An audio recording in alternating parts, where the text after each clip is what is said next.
Hello and welcome to another video.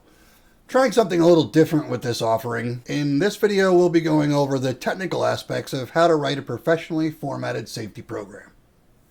This then will be a bit of a tutorial about how to use some basic features of word processing software to create a program that is easily referenceable, easily updatable, and has all the major sections you will need not only to fulfill regulatory requirements, but to do it more efficiently as you build out your safety programs over time.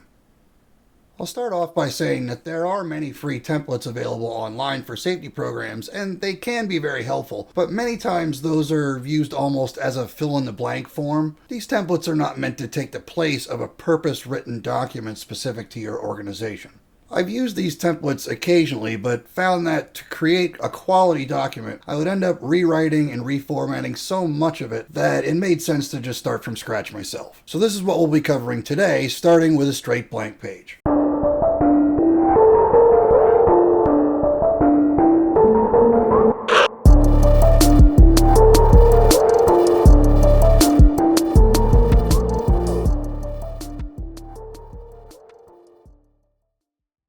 I'll be using Google Docs for this tutorial as it has all the basic features you'll need to accomplish your goal. There certainly are other free use software options, but this is one that I have had the most experience with personally, other than Microsoft Word.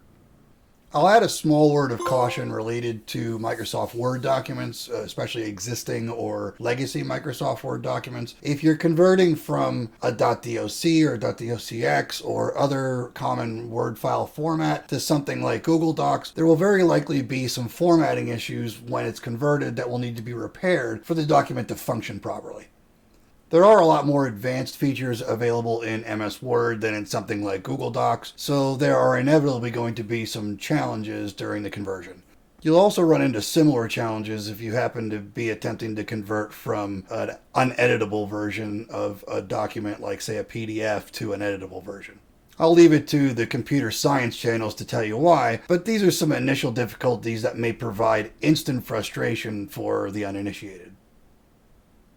So let's get started. Based on the raw footage and the script length, this is likely going to be a fairly lengthy video. I'll certainly know better, as will you, based on the time that this is published. But to save everyone from my haphazard typing and spelling skills, I have the elements of the document as it's going to be presented off screen and will be copying and pasting a lot. Now that I have all the excuses out of the way, we'll start with a cover page. The cover page for any safety program should include the company name, basic contact information, and the title of the program. This may seem simple enough, but right on your cover page should be everything that a reader needs to be sure that they're looking at the correct document. Keep in mind that these documents may be read by a whole host of people, from your employees at the operations level to the executive suite, and could also be made available to attorneys or regulatory organizations, so you'll want to be clear right from the title page what is about to be read. In order to keep your cover page, well, a cover page, add a page break after the last line once you're happy with how it looks. This will ensure that the main body text doesn't end up encroaching on the cover page format. Another thing to set up before you begin will be headers and footers. This will provide basic information about the document on each page to ensure that the reader has the ability to understand that what they are reading is the correct document, version, or revision throughout. This can include a lot of different information, but you don't want headers and footers to take up too much real estate on the page. What I found the most helpful is, for the header, company name, what the document is, in this case a safety program, and document information. For the footer, page number and total number of pages, and the revision number. A note on document identification. This can be as simple as just the document title, but I would suggest coming up with an alphanumeric document identification scheme. Why? Well, it's 2025 and everything's computer! So these documents will live in some digital file somewhere. Coming up with an identification and numbering scheme that a computer system can easily index will save you a lot of time and energy in the long run. Additionally, you can code things like revision dates and department and organization right into it, making referencing and cross-referencing of documents a lot more uniform, but more on that later in the video. An additional note on the creation of a footer, and in particular, page numbers. The page number and number of pages is critically important as the document lives its life over time. Safety programs can live for years or even decades in an organization and go through many revisions, additions, and subtractions as the needs and activities change. Having a page number and total number of pages on each page not only gives the reader a quick way to know that they aren't missing part of the document, but also ensures through the revision date or number that they also have the most current version of that document.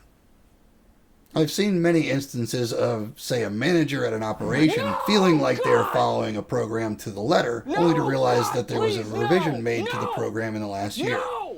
This certainly speaks to an organization's ability to disseminate vital information, but I'll perhaps cover that in another video. The takeaway here is that the file names, page numbering, and revision numbering are vitally important when it comes to any document as important as a safety program. I invite you to ask your legal counsel if they agree. Welcome back. Did your company already have a document identification method? Let me know in the comments. So we're pretty far into this video already, and we haven't even started writing an actual program yet. This is intentional, as the way you set up your formatting initially will take some time, but once you have that set up, you have your own program template. This will take all that effort away from all your subsequent programs' authoring's. Which brings me to my next formatting point, your section numbering layout. It's exceptionally helpful to ensure that all parts of your program are contained within a hierarchical numbered list managed by the software. Not only does this make the document easier to reference, but it also makes it easier to update over time. Personally, I like to use the Section 1, Section 1.1, Section 1.11 method, but any of the other available schemes will do just as well as any other. For instance, OSHA uses this scheme. But once you've picked one, stick with it. And if you want to change it on all your documents. It will just make everyone's lives a lot easier, I promise. From here, we'll get into some of the basic sections that you'll want to include in all of your safety programs. There will, of course, be a lot of different sections in a full safety program based on the program topic, but there are some sections that you'll want to include every time. The first is purpose. Why does this safety program exist in the organization? This doesn't need to be especially drawn out or overly explanatory, but it should explain why you're taking the time to write this document and how it fulfills a need. For this example, the program has two specific reasons for being: to safeguard everyone from the risks associated with pit vehicle operations and to outline the training requirements related to the operation of pit vehicles. The next section I feel should be a part of every safety program is the scope of the document. Now, I will happily accept arguments in the comments as to why safety programs wouldn't apply to everyone in an organization or that may enter an affected location, but in any case, it's always a good idea to define exactly who the policy applies to and spell it out as specifically as you can. But I'm not one of those listed is an often used citation when challenging safety program requirements. Being specific here will lend a lot of credence to the validity of your safety program as a whole. With these two sections out of the way quickly, the next section should be a definitions section. This is important for a whole host of reasons, but in every program, you should define any commonly used terms related to the program, acronyms, abbreviations, etc., to be sure that the reader can know exactly what you mean when you use them later in the document. Not only will this provide clarity to the reader, it will make the substance of the document a lot less wordy throughout because you don't have to spend time actually defining your terms in the body of the program. Additionally, never assume that a term or abbreviation is common knowledge. In this instance, the term pit may be commonly known by some, but most people will simply refer to them as forklifts. That term may not be adequate to describe the program, as pit vehicles encompass more than just standard forklifts. Abbreviations also mean different things to different disciplines. Ask anyone that's been in the military what they think of abbreviations. This highlights the importance of a definitions section in all of your programs. The next section that should be as standard is program responsibilities. It's really great to have a program, but if the responsibilities for the administration of the program are not defined, then it's inherently ineffective. There will always be responsibilities assigned to a safety or EHS department or personnel, so you may as well start with that. But most safety programs will surely have responsibilities at multiple levels, so include each level specifically and describe their responsibilities fully. Another quick note, it's prudent to name positions and not individuals by name. Even though both are not necessarily permanent in any organization, positions have a tendency to be a more stable way to describe where responsibilities lie within a program. Also, don't forget to include the responsibilities of those that are effected as well as affected. For instance, in this example, non-operator employees have responsibilities related to the safe operation of pit vehicles as well as the operators, the affected. The operators may have the lion's share of that responsibility, but if a pit strikes a pedestrian, the pedestrian will lose. So it's important to include them in this section in this particular example. From here, the number of sections and their headings will be very specific to the related program. I won't spend any time on that here since this isn't really a tutorial about how to write a pit program, but I will take that time to explain how some of your pre-work related to document structure will pay off as the document exists past its creation. You'll notice in 5.2.1 that this program references a different related program, in this case EHS 005-025, Personal Protective Equipment. Being able to succinctly reference that related program will save you from having to reiterate the language from that program entirely, and will also save you from having to ensure that if you make a change to that program, that you don't have to edit each other program that references it. Basically, what I'm saying here is let each program stand for its own topic and encourage readers to reference those documents in instances where there is crossover. It's very easy to end up with statements that can be interpreted to contradict each other the more times you state the same idea. Following the main body of the program, however many sections that might be, the next universal section should be training requirements. This can be vastly different for each safety program, but should exist for each program to specify what being trained means at any significant level. In this particular example, training is broken up into two distinct sections based on how the program is designed for this fictional organization, but the training requirements section could be as simple as affected employees must be made aware of and review this program, depending on the actual subject matter of what you're writing. The point is, training must be addressed in each safety program you create. This next section should always exist and may or may not be lengthy based on the topic of the program, but there will be times that it will be necessary to outline a specific disciplinary procedure. I would strongly suggest partnering with human resources, leadership, and employee representatives on this one, as this will be the most often challenged part of any safety program.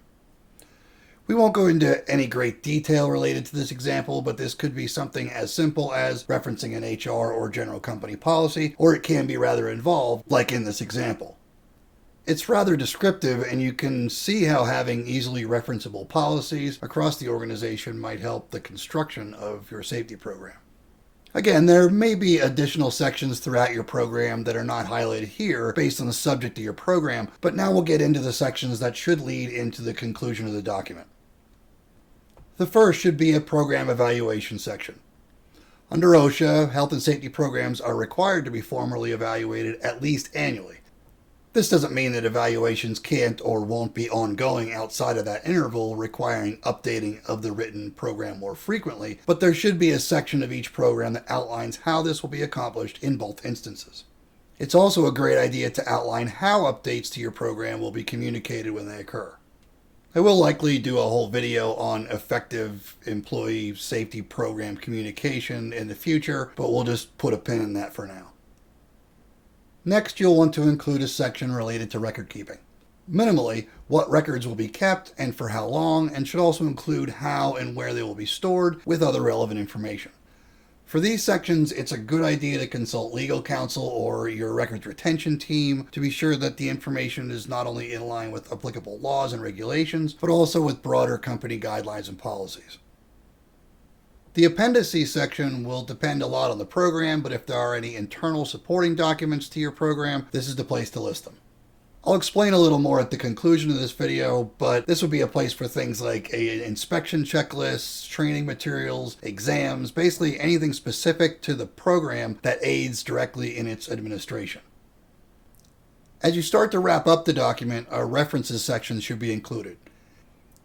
It's a pretty safe bet that your program will be based on, or at least inspired by, some regulatory content, so it's a best practice to cite them. Not only does this provide easy reference for the reader, it will lend some weight as to why the program was written and necessary in the first place. The final section of your program should be related to the document's approvals and other important statistics. Its origin date or date of first publication, its last review date, that review version's final approval date, and who it was approved by are also must-haves.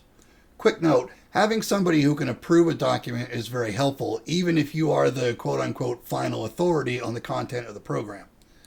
If you can't tell, I write and edit myself in these videos, and there are inevitably some mistakes that slip by and thoughts that may be unclear.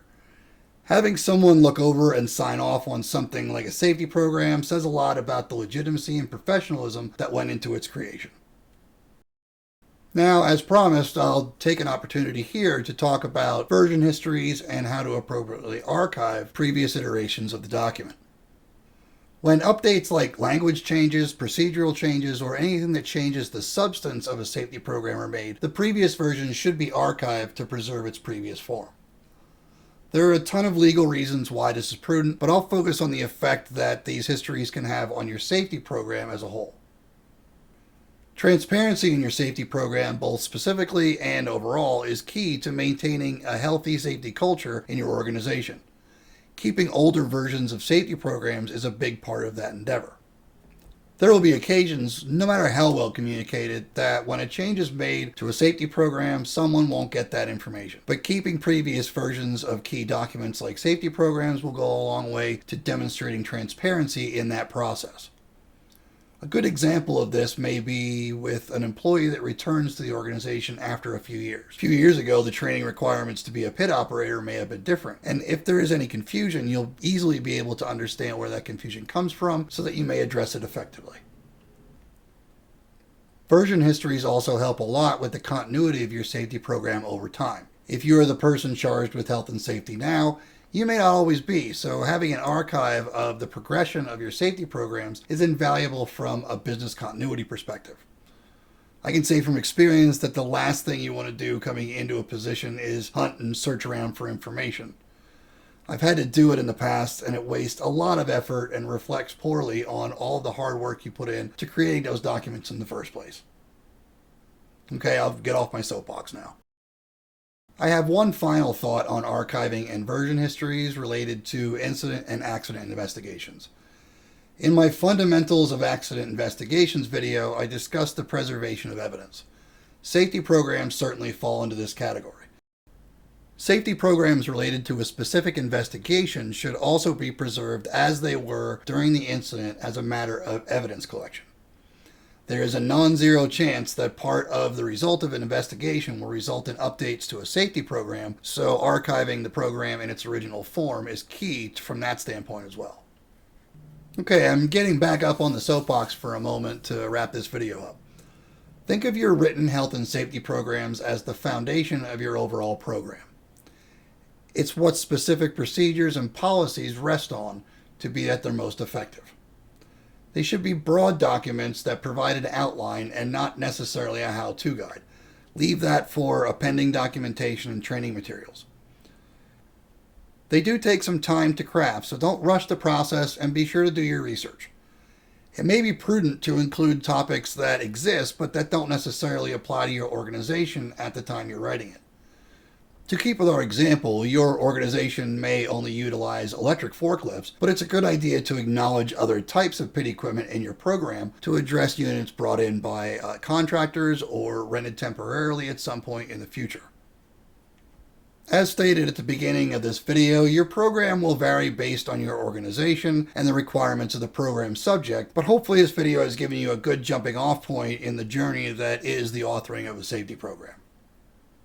This has been a new type of content for me, and it's been a journey for me to figure out how exactly to present it in a way that might be helpful. From a workflow standpoint, this has been a mirror of how I've generally made videos up to this point, so I'm eager to hear your comments down below as to how it's all worked out.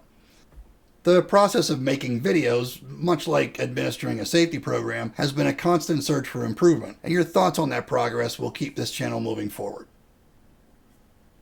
If you haven't already, consider liking the video and subscribing to the channel. This channel's come a long way in the past 6 months and still has a long way to go, so I appreciate all of the support. Thanks. Have a great day, stay safe, and I'll see you in the next video.